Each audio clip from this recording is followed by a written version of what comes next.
If ever a man had a chance to become a saint, it would have been Judas. Judas Iscariot, the one who betrayed Jesus. For over 2 years, he lived with Jesus.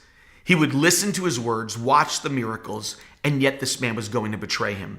No one in history had a better chance than Judas.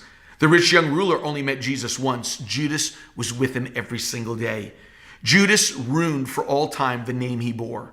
No woman in history ever thinks of naming her child Judas, yet Judas was an honorable name at that time. Think about it. In Jewish history, there was Judas Maccabees. One of the brothers of Jesus even bore the name Judas. And now forever, that name, Judas, is associated with betrayal.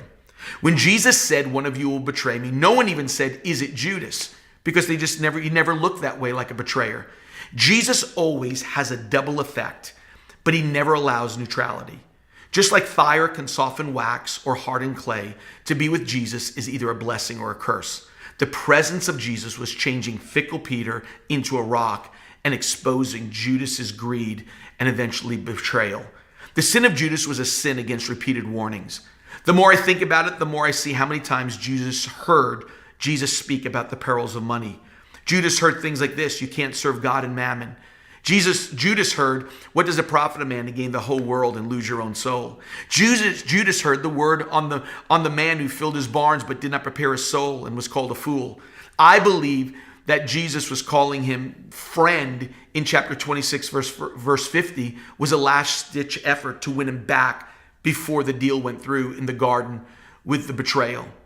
There's a butterfly hidden within the confines of an ugly caterpillar, but not all caterpillars become butterflies. Think about that. Not all caterpillars become butterflies. Scientists tell us that sometimes flies thrust their bodies to the caterpillar and lay a tiny egg. The egg hatches into a grub which feeds upon the butterfly, forming elements in the makeup of a caterpillar. The caterpillar suffers no pain, does not even know it's happening. It goes right on living and eating. But get this, but the grub has destroyed its capacity for advance. The glorious winged creature, which might have been now, is gone, and it never becomes the butterfly. The caterpillar never begins to metamorphose into flying. Judas, I think, had a grub in him that made her a lover of money more than a lover of God. When he saw the woman break the alabaster box and pour the costly perfume on the head of Jesus, his first thought was it might have been sold. Listen to the end of his betrayal.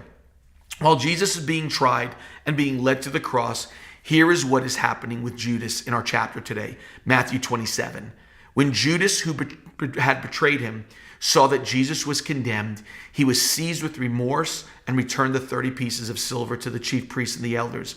"I have sinned," he said, "for I have betrayed innocent blood." "What is that to us?" they replied. "That's your responsibility." So Judas threw the money into the temple and left, and then he went away and hanged himself. I thought hard about this. Peter and Judas, one was a denier and the other a betrayer. After he denied, Peter went out and wept bitterly. After Judas betrayed, Judas went out and hung himself. Each of these men had a chapter in their life where sin ruled them. Both failed, but their stories ended differently. Should not have Peter's story ended up like Judas's, which is the better end? The apostle with the tearful eye or the apostle with the broken neck? A tearful eye or a broken neck? I don't really know the answer to this. Why would failure bring suicide on one man, and why would failure bring repentance to the other? One disciple after failure is a swinging corpse on a tree, and the other is preaching on the day of Pentecost. Why did the master even choose a man like Judas? The better question is this: why did Jesus ever choose someone like me? He didn't choose him or us for what he was, certainly not for what he became, but for what he might become. I am going to sin. I am going to mess up. And there have probably been times in my life I've sold him for far less than 30 pieces of silver. Sold him for a temporary thrill, a temporary joy and a feeling. But here I am by the grace of God. And there have probably been times I've denied him. I've been ashamed to speak up like Peter and cowered into silence.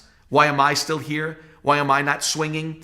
Why am I preaching like Peter? Instead of me trying to figure out the end of Peter and Judas's difference, I'm going to make sure my end is gripping hold of the mercy of God. God's mercy with a sinner is only equaled and perhaps outmatched by his patience with the saints, with you and for me, Alan Redpath said. So long as we are receivers of mercy, we must be givers of thanks. The great 19th century Charles Spurgeon said, and I just want to give thanks today that even in all of our mess ups, all of our denials, and even our betrayals, God's mercy is still there. Thank you for joining the 260 journey as we go through Matthew 27 today.